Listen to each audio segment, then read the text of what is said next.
Hey, welcome to the Hive with Us podcast. I'm your host, Daniel Martinez. Today, we have a co-host, Kyle Thompson, and a special guest, Mr. Jake Guso.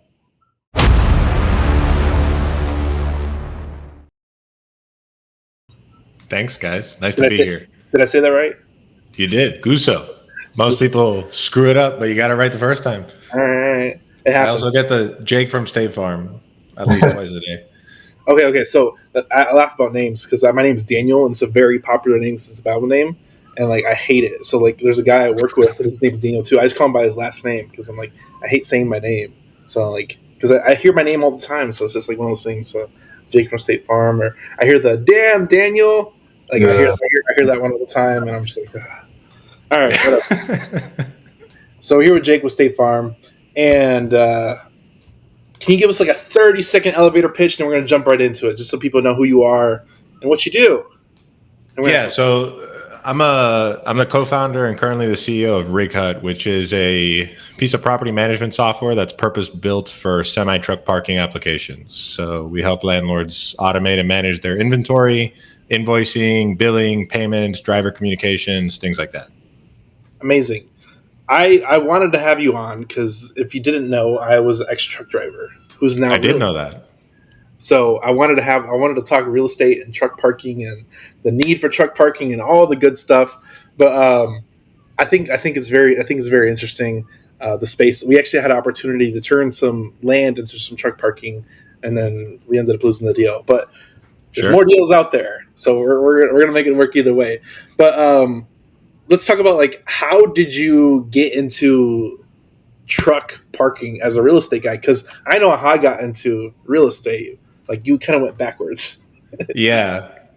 So, I've spent the entirety of my career in the real estate business, right? And that's kind of the lens from which I view most opportunities. The first opportunity that we saw in truck parking, or that we identified and kind of wanted to go after, was buying, building, operating these truck parking facilities from an actual, ownership and management perspective down here in South Florida. So if you look at South Florida from an aerial, right, on a map, we've got the Everglades on the west side, we've got the Atlantic on the east side. It's very much a, not in my backyard type of community.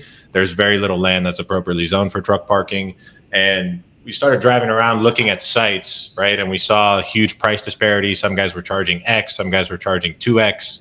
And we just saw, we thought we had an opportunity to capture a lot of that market discrepancy. So the first thing we did was we spun up a management company, right? We were like, hey, let's go learn this business with boots on the ground management, the hard way. So we started knocking on some trailer doors of landlords down here in South Florida. We got thrown out of a bunch of them, but we convinced one guy to give us a shot. And basically what we told him was we'll guarantee you more or less your current revenue. So he was at somewhere in the neighborhood of $450 a month average rent. And we thought we could take him to 500 or 525. I don't remember exactly what we pitched him. And he bit, right? And we did it. And we thought we were going to lose a bunch of drivers in that first month because we basically gave him 7 days notice. And we said, hey, your rate's going from this to that. We thought a bunch of them were going to turn, and they didn't, to our surprise. I think we lost 3 guys, maybe 4 guys. And we backfilled them in the same month. So that guy was very happy. We built that, kind of management gig where we were boots on the ground, showing drivers where to park, sending license agreements, sending QuickBooks invoices, writing down what spot you're in Excel. And my co-founder, Jose's got a software and technical background. So we started building some systems behind that, and it evolved into what Rig Hut is today. Awesome. What year was that? That was end of 20 was when we started looking at it. Okay. So 2021 is you're 3 years in. Yeah. Now, you're in commercial, right? Yes. Commercial. Yeah, primarily retail down here in South Florida. Okay, so 3 years into this game, how many of things do you managing for, or how many clients you kind of work with versus how many spots that is? Because I know each thing's gonna get a different amount of truck spots. So how many you have what's your AUM now? So we don't manage anything anymore. I should clarify that. We converted everybody to the software model, but we've got 111 facilities. How many? 37? 111 operating on the platform. So Most of the customers that get utility from Rig Hut are either portfolio operators or they've got like one fairly large facility. I think our smallest yard right now is 36 parking spaces or so, but our average is probably over 100 in terms of quantity of spaces per facility. So we've been able to build some, a good critical mass. We're happy with the progress so far, and we'll keep adding more. 111 is amazing. Congratulations! I want to say that. Thank you. That's no small feat. And I love the model because, like I said, there's such a need for it. Now, I want to hit on a tone where you said there's not much inventory for truck parking. I want to kind of hit on that tone because this is us as land people. Let's go down that path. Yeah. So, I know when I was in truck driving, I lived in Atlanta, and there was only one yard that was within 30 minutes of me, and it was $250 a month. And it was terrible. But I had no choice, and I had to pay whatever it was, and I had to go wherever I had to go because I had no other opportunity. And I think this is where you had the price discrepancy thing, is there's no other choice to go if you want a permanent spot. So what year was that? 2018. Yeah. So pre-craze, right? Like now it seems everybody's, kind of in the truck parking business or iOS, launching a fund, trying to buy and build them. There's a lot more presence, but yeah, I wasn't in the business back then. But even if you look at like 2020 or 2021, when we started looking at these things to now, like just go on Google and type truck parking, there's at least 10 times more results than there was when we first started. Now, is there a saturation level you're reaching, or is there still plenty of opportunity? I don't think so.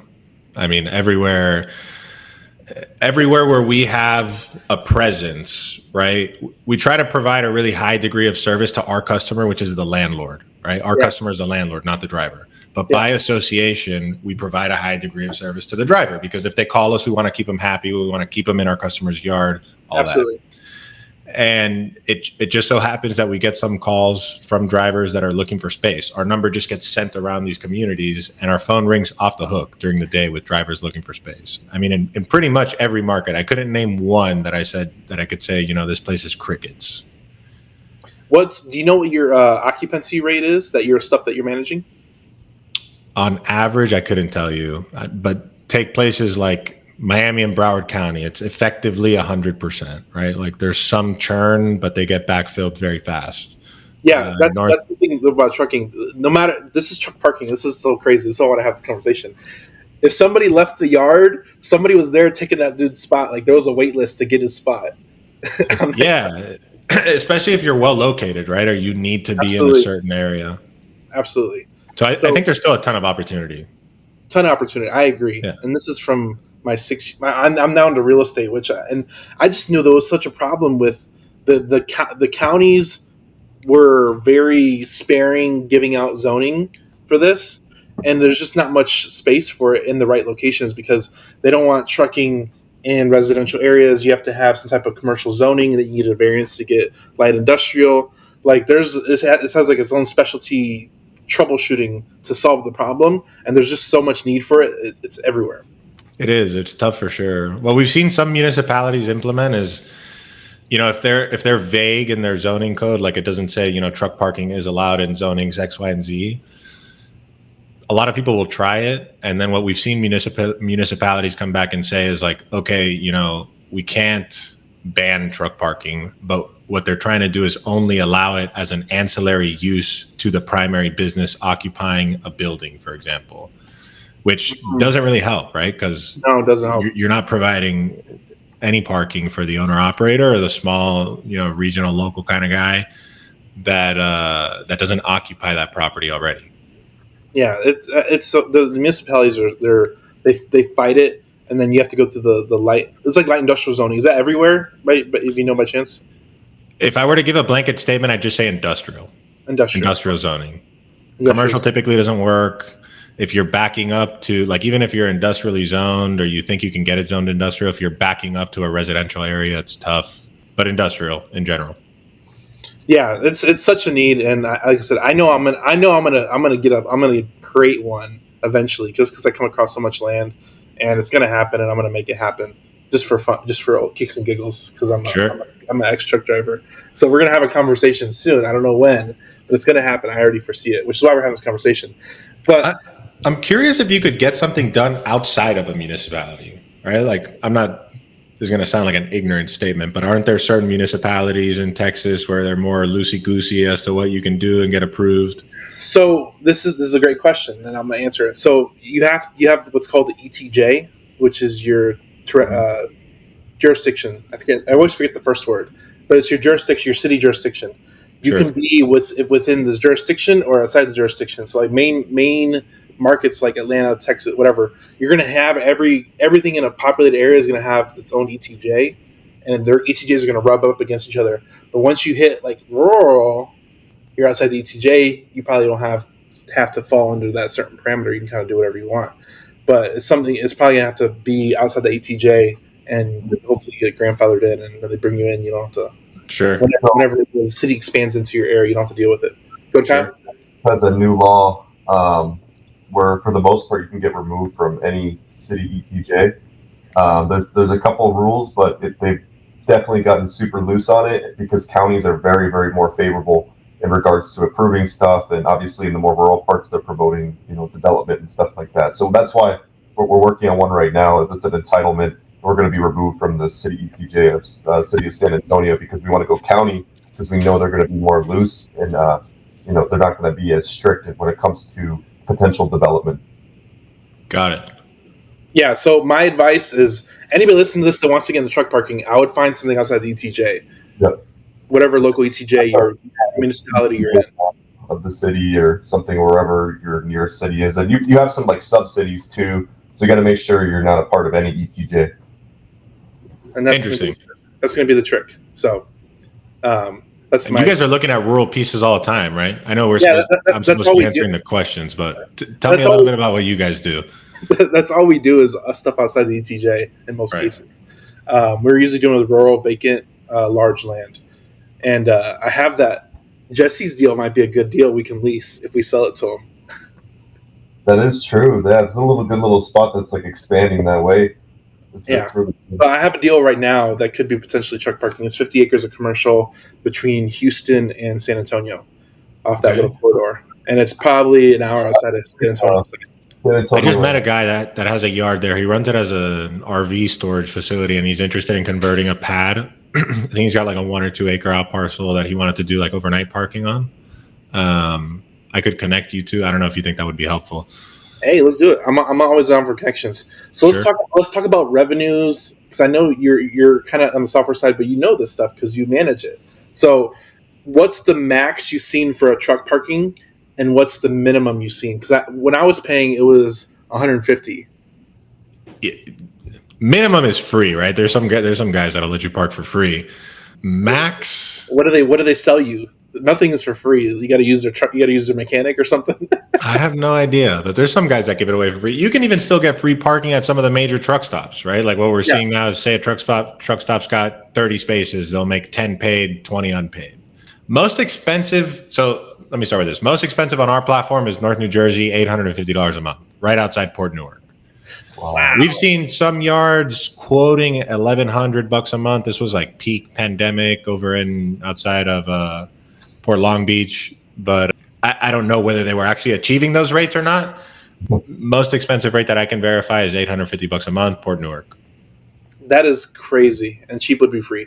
So you brought up a really good point. So truck stops do have free parking, and since they have paid preferred spots, whatever. Are you working with truck stops themselves as well? Not yet. There's actually good timing because there's been a big debate in my Twitter sphere today. I don't know if you guys have seen that, but there's a bit of an uproar in the driver community today about paid parking and whether it should be paid or unpaid. And it's kind of, I think paid parking is what's driving development for these sites, right? And ultimately that's alleviating the supply-demand imbalance. So I have an opinion about this because I was a truck driver. So this is my expense, and I did not see the debate. I try and avoid trucking topics as a whole. So when I came across you, I was like, okay, this is a little bit realistic. I can kind of blur the lines a little bit. Sure. But I try to avoid trucking Twitter feeds, TikToks, because once I start getting it, it starts coming in, and I'm just like, I avoided this for a reason. It can be a little combative. The trucking space is very abrasive, very abrasive. And Yeah. you dealing with truck drivers is probably the worst part of your job. Look, it's honestly not, because we just try to be, this is my theory with everything. Just be a normal person, man. Let's have a conversation. If there's an issue, like, we'll relay it. We'll try to work something out. We, like I said in the beginning, we try to provide a really high degree of service to the drivers by association to the landlord. So we want to keep them in the yard. I got you. Okay, so here's my 2 cents on paid parking, because I've done both. I've had to pay for parking, and I always tried not to pay when I was driving. So if you're a local driver, I 100% agree you should have a local parking spot, especially if you have the truck. If you're owner operator, you need to find your own truck parking spot, and I think that 100% should be paid. Now, truck stops in major metros, it's hit or miss, because I think they should provide free parking, because parking is such a major issue there. And if they're providing gas and other services, I think they make money in other ways just by providing main basic services, like, because this is the whole QT model and whatever. They provide food, entertainment, AC, showers, all these things, amenities, and they got free parking. So I like that model better. But if they're not providing amenities or anything like that, I don't know. It's hit or miss. But I hated paying parking. I never paid for parking. I was that truck driver that I was cheap, because I was an owner operator. So I was like, every dollar spent was money from my bottom line. So I used to park, drive, pull over. I'd be the dude parked on the ramp. Right, on the ramp. That was me, because I was cheap. So I think that's just cost benefit analysis, right? If you, in your case, I think the answer was no, but would most people be willing to pay $20, $25, $30 if you're in a major MSA to know that you have a space and a safe place where you can get diesel, you can go inside, have a meal? Like, I think they would. And like I said, the revenue is what's driving the development of truck parking. So if you really want to make an impact, right, there has to be some incentive for the guys that are going to put up the risk and spend their time building them. I agree. My whole thing with trucking, this is why I got out of the business, is because I got cleaned out by trucking. That's why, honest to God, why I left. Trucking cleaned me out, because the rates and pay wasn't there to even support. Like, it's a tough business. Like, trucking is a tough business, right, in general. So I think it made it harder for me to pay for parking, to even justify paying for it, no matter what it came with, because I had a bottom line of taking care of my family. 100%. I put myself in the bottom line over everything else, Right. So now you're buying ranches, so it turned out okay. It turned out okay for me, but I still think about that my past driver, because I had like 10 drivers at one point when I was running the business. So I still think I had to put myself in their position when I was there, and like sometimes I had to buy hotels, and sometimes you pay for parking, sometimes you pay tolls. And you have to kind of take on that part of the business just because it was part of the business. I think it's just got to become, this is my opinion, obviously, but I think it's just got to become normalized. It's got to be blended into the rates, right? I agree. You guys need to be charging enough to pay for parking. Yeah, I agree. And that's where I'm at. If we got better rates, and this is why I'm not even in the business anymore. If they got better rates, I think it's okay and it's justified. And I think it would bring more, it would feed the ecosystem better, because what's you have the regular individuals like, oh, there's trucks everywhere, they're parking everywhere, and I'm like, put yourself in their shoes. They have no choice. Not only put yourself in their shoes, but like, you want your bark Goods box delivered next day for your puppy, like, you need the trucks. Right. Yeah. You want the goods and services overnight, you gotta pay in some way, some inconvenience, and it is what it is. Kyle, you have a question, because I've been talking for the last 10 minutes. I just wanted to ask Jake, how did you transition from doing retail, like commercial retail, to getting into trucking? Like, what was that transition like? Yeah, I mean, I've always kind of been like, it's gonna sound cliche, but in my mind is very entrepreneurial, right? So I'm always kind of looking at different opportunities. I started my first like little business before I could drive. I was cleaning boats. We built a business in college.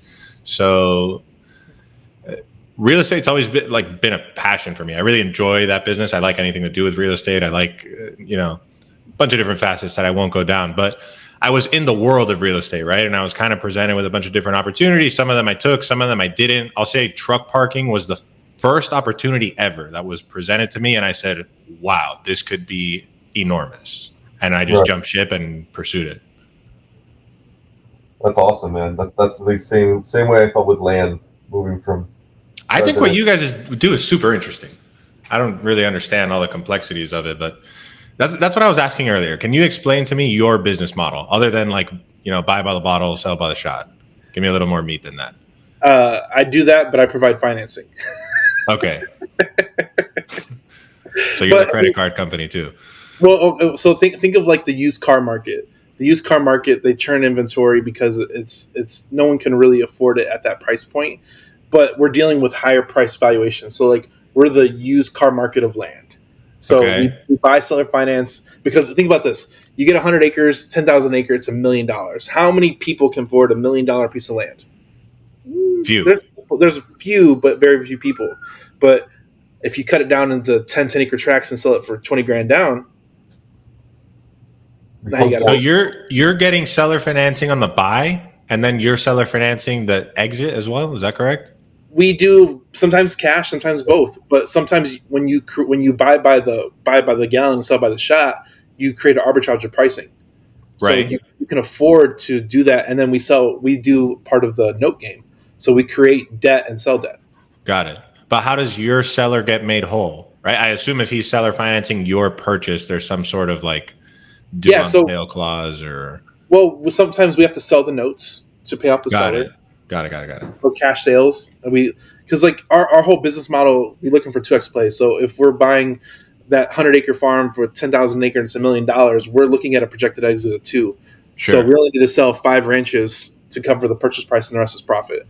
So if I can sell 5 of those seller finance, I'm gonna have to discount the paper to sell them, but I still have equity to play with. And who, in that example, who's like your typical buyer on the 10-acre piece? Is it like a primary residence? It's everybody. It's investors, it's buy and holders. It's people that are looking to build truck parking. It's people that are looking to sit on it for 10 years and just land bank it. And turn it. Anyone that's just buying land, custom home builder, it could be literally anyone, just something random. It doesn't matter. There's buyers everywhere.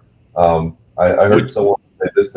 They're putting ads out. They're doing what we're doing in Colorado, and they're putting ads in like Kansas City. And there's people moving from Kansas City to Colorado just to get a piece of 10 acres to put a house on. I'm like, there's buyers everywhere for it, and that's what we love about it. It's like everyone. There's like almost like a cultural shift happening, where like people kind of want some more land, want to kind of relax from that city lifestyle, and it seems to be that shift. Well, that's why I ask. This could be hunting too. Hunting. Yeah. Hunting. I've seen that shift too, right? Like my generation, I'm 28. I grew up in Miami. A lot of my peers have left, right? Because they're priced out or, they want to go live in more of a rural setting, right? And then if you look at my parents' generation, so my dad is 60, right? So that generation, they're also moving out because they want a slower, pace of life. So if you look at the press, it's always like, oh, Florida, tremendous net migration, blah, blah, blah. Number 1 state, number 2 state, us in Texas, always. But if you look at Miami-Dade, right, which is us, and Monroe County, which is the Keys, it's one of the highest net migration losses in the country, right? Yeah. And that's a combination of people being priced out, right, and looking for more of a rural setting. My thing is fishing and hunting. So, working is a means to an end for me. I enjoy what I do. I love it. But I do also, I'm part of that group that would move to more of a rural setting. But I was just curious. So would you say more or less than half of your end buyers are users or some sort of investor or like recreational property? I'd say it's 50-50. 50 recreational 50-50. And 50 investor type holder, builder, add value, add person. Got it. 50-50.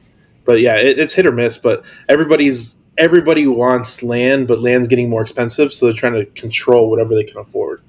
So you guys have to give them utilities? Like in that same scenario, 100 acre, you divvy it up into 10 tens. Mm-hmm. Do you guys have to feed each of those properties with power, water, sewer, or septic? It depends. Septic can fit on anything over 3/4 acres. So we never even talk about sewer or septic because every lot can have septic. Water, most of the time we research it to, if somebody wants it, we already know who to call, whether they need to drill a well or if you need to connect to the water line. So it depends on the deal. But some cases, we'll pay for the water study and the application and get their taps for them, because it typically sells better too when you're like, hey, we got a meter for you set up. We got electric for you set up. You want to come in and dump a mobile home, or come and build your custom home, like it's ready. And a lot of times it can move quicker that way. It just how fast do you guys typically close on your exit, like to the end user? Our projects are usually like, we have some quick deals that move quick, but most of our stuff's like 3 to 9 months. Got it. That's not that slow. I mean, yeah. You see some stuff down here that takes years, 12, 18 months. It depends what the strategy is. So we flip, so we buy low, sell high. We value add, that might be subdividing. We buy big and create more inventory, right? Or we'll entitle. Entitle is usually our last bucket, which we try not to do. We're trying to do more of that quick stuff, and then we'll do like an entitlement deal every once in a while. So we have like 180 lot housing community we're working on. We have another one that could be like 400 lots. How big is your deal, the one you got? That could be like 400 lots, right? If you can get a sewer access, we could probably do about 400 homes, and it's less acreage than the other one he was just talking about too. Just because you got higher density and we have access to sewer. So, and that one we are in the ETJ, so we're kind of breaking our stuff. But our bread and butter is stuff outside county, stuff outside the city, in the path of progress that people are looking to. And we don't mess with like desert or the middle of nowhere properties. We like buying just outside of the city. So we think of like on the edges. The edges. We're feeding out. We get a lot of inventory on the edges. That's you keep any of them? We have. It's a churn process, man. We own like 400 acres right now, but we're selling them. Sure. it's a you own it, you sell it, you own it, you sell it, you own it, you sell it, finance it. Sure. Like I one of my things is I'd rather own payments on dirt than the actual dirt. I'd agree with that. I get paid to hold it, so sure. why hold it and not get paid to do it? So interesting business. It's a very interesting business. We're wheeling, dealing, and we're just moving. But it's a fun business. But we have fun. How'd you go from trucking to that? Or was there a gap in between there somewhere? I fell into it. It was a straight pivot from trucking. I was going down the trucking route. I literally ran it to the ground just because if I didn't, I wouldn't I didn't go all in. I'm all in, just like you're all in Rig Hut. I'm all in. I went all in till right into the ground, and then I was looking like, okay. When I started hitting the brakes, I was like, okay, I got to find something to pivot into. And I heard about real estate and kind of went down that, and I'm in real estate. Well, good for you. It takes stones. Oh yeah, it definitely does. Definitely does. But it was a fun journey, and I think it's I'm always looking back at like truck drivers that they can really do whatever they want. They just don't know what they don't have a future set for themselves besides trucking. Sure. Most people see themselves doing that forever. But I was looking for a quick exit. But beyond the point, I always know the need for truck parking just because I went through it, and it's painful. It's painful when you're in it. So let's talk about your products and services, what you're doing for the driver/landlord, and what kind of includes with your software. Just kind of help me better understand.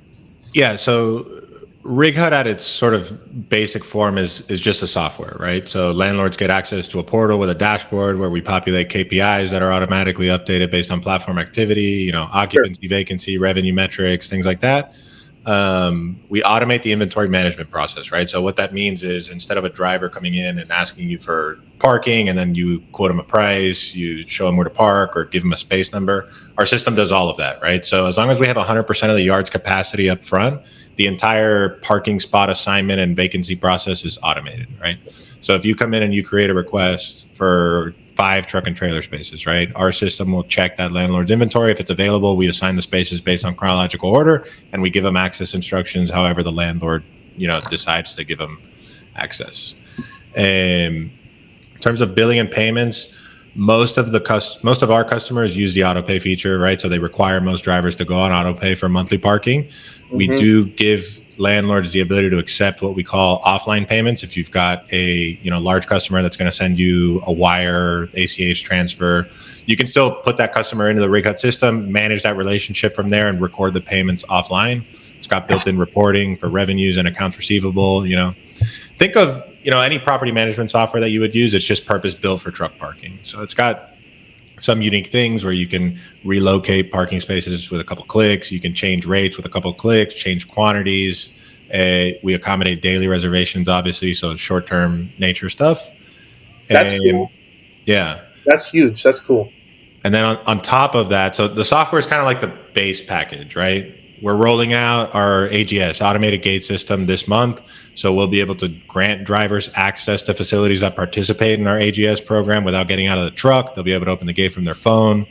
Wow. So that's tech. And then on top of that, if a landlord wants an additional level of service, right? Like some guys sign up with this that have either many facilities, more than 6, or they've got one really large yard, is they'll sign up for our receivables service, which is basically we leverage our existing customer support team to act as a landlord's receivables agent. So once a driver gets past the grace period, if there's a payment failure, our team is the one responsible for calling those drivers and figuring out how to get them paid up.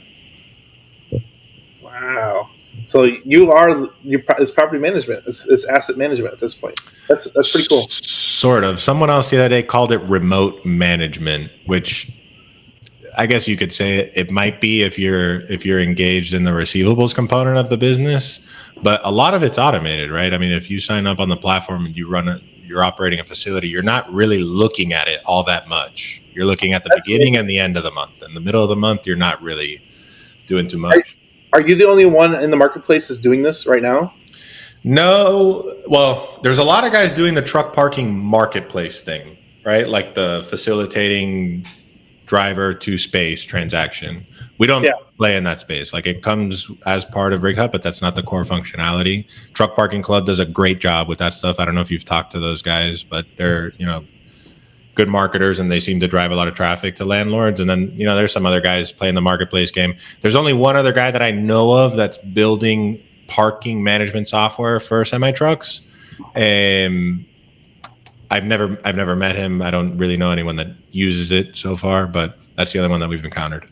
That's amazing. I think you're very early on in the market. You can definitely control the market share. I think you've had huge success very quickly off of that, just because you're the first to market. Not quickly, but thank you. No. I mean, it's very commendable. Thank you. How are you protecting yourself on the copycat trademark? Look, people are going to copy us. I know that. We actually had a guy. The only time I've ever, been upset at something like this, because look, my theory with this is, and I tell some guys that are thinking about launching startups that are worried about the copycat thing, is ideas are a dime a dozen, right? The execution is really what's going to separate you. So I almost dare anyone to, try to replicate this to the degree that we have, and the relationships that we have are so ingrained at this point that it would be very hard. But I do have a problem with someone that, pretended to be a prospect of ours. And we did a demo and we sent him a recording. And then we later found out that he was trying to launch a competitor. Like, that's the only thing that I have an issue with. But other than that, I mean, good luck. So I have the same analogy with what we do, because what we do is very, like, people do what we do, but they don't do it what we do. Right. Like, it sounds great. Yeah, I buy land 100 acres, I split it up, and I sell 10 acre pieces. Sounds really easy. And I would say the same thing. Good luck. Good luck copying it. Yeah. I definitely have that same thought process. But it's really cool. I love the mindset about it, because you definitely have a great idea, and I think it's very needed in the marketplace as a whole. Have you thought about adding I think you said marketplace feature where you get referrals or inbound leads to help your landlords even more? Because if you have overnight parking in 111 locations, now you're building your own little mesh network of essentially overnight parking yourself. We're trying to do one thing really well. Okay. Right? So I'd rather be the number one truck parking management software provider than be, 2 or 3 at a couple of different things. So I see a world in the future where, platforms like ours and the inevitable competitors that will come out, they will come out, and I think it's good for the industry. Oh yeah. Where those like PM systems can kind of sit as like a middle layer and use all the other marketplaces to drive traffic, right? Because if you look at any other traditional real estate asset class, it's like if you have a vacancy, that thing's on multiple marketplaces because you want to get as many eyeballs on that property as you possibly can. Absolutely. But when you're managing that property with the vacancy, you're doing it with a completely separate platform, right? You're doing that with a Yardi, a Buildium, an Appfolio kind of software, and that's what we are. I gotcha. No, it's really cool. You got another question, Kyle? I've been taking on this whole conversation. You're good. No, it's a lot of value. What were some of the struggles that you kind of encountered when you guys first started the software? Like, as far as he's gonna pull out a list. Hold on. Filing cabinet. But no, just some of just outlining a few like major ones that come to your mind quickly, just as a software company. I mean, the changes evolve, right? So when we first made the true pivot to software, it was really hard to find these facilities at the scale you need to sell an affordable product, right? Like our product starts at $249 a month. You've got to sell a lot of licenses to make money, right? Sell a lot of licenses, you got to get in front of a lot of people. It's very hard to get in front of a lot of people in truck parking, especially 3 years ago. So I would say that was probably our original biggest challenge. And the way we solved that was, one, cold calling, obviously, but it wasn't how it is today where it's a little more standardized. We would literally fly around on Google Maps and get on Street View and see if there was a phone number. And if there was no phone number, we'd call the neighbor and see if the neighbor had a phone number. And if anyone told us they were willing to meet with us anywhere in the country, we were on a plane the next day to go and meet with them. That was kind of the first challenge. And then as the technology evolves, right? Like I'm non-technical. I told you I spent my whole career in the real estate business. So there was definitely a learning curve there in terms of architecture and the priority in which we should build products. So it's always going to have challenges, right? They're unique and interesting and it's part of the fun, but those are, two that I would highlight. Have you bootstrapped this or did you take outside funding? We bootstrapped it originally, which kind of got us off the ground. We partnered with some guys out of New York who have been incredible partners for us. The company name is Risk Ventures, Risk with a Z. They operate in kind of two different playgrounds. One is real estate, one is technology. In one of their real estate businesses, they built like secondary and tertiary market self-storage owner-operator, and they kind of pioneered the unmanned self-storage model. So they don't have full-time staff at any of their locations. They have some rovers, and then they built technology to automate the rest of the process. Amazing. So you're hand in hand right there. Yeah. So we felt that was a really, appropriate fit, and that's the direction that we see truck parking going. So that's been a great relationship. That's huge. That's a really strategic partnership for sure. Yeah. That's cool. Yeah, the automated technology space, I see it's a very, I'm telling you, trucking needed it. Let me tell you this. My truck parking, when I was doing it, if I got there after business hours, I had to unlock the chain, roll in, lock the chain. There's still some yards like that. There's a yard like that one of our customers has in, where's this one? In Broward. Still manual gate. It's not a chain lock. It's like the ones that are like a stretchy kind of, I don't know, cord cable with a combo lock. Combo lock on the end. Oh man, it was such a pain. I hated going. Like I literally hated. This is why I don't talk about trucking. Like I have like a bad taste in my mouth. PTSD. I got PTSD from trucking, but I think it's funny. I think we're gonna end it here. This is what's a quote that is yours or somebody else's that you resonate with? Quote? Yes, curveball. The only time success comes before work is in the dictionary. Oh. I don't know who said that, but I've had that quote my whole life in my head. There you go. That's good. Where can people find you online? I got therighut.com and you are Rig Hut Trucking on Twitter. And where can people else find you online? Online and Twitter. I mean, if you want to email us, it's info@therighut.com, but find us on Twitter. It's @truckpark_king. Or call me. I mean, my cell's everywhere. All right. Don't call him. Delete his number in like a year. He's going to delete his number. For everybody here, thanks for coming in. Thank you, Jake, for coming on. Thank Kyle, you, guys. For coming on. For everybody here, go like, share, subscribe. You know what to do. We'll see you in the next episode. This has been a blast. Thanks, guys. If you like this video, go like, subscribe, and please follow us for more informational content.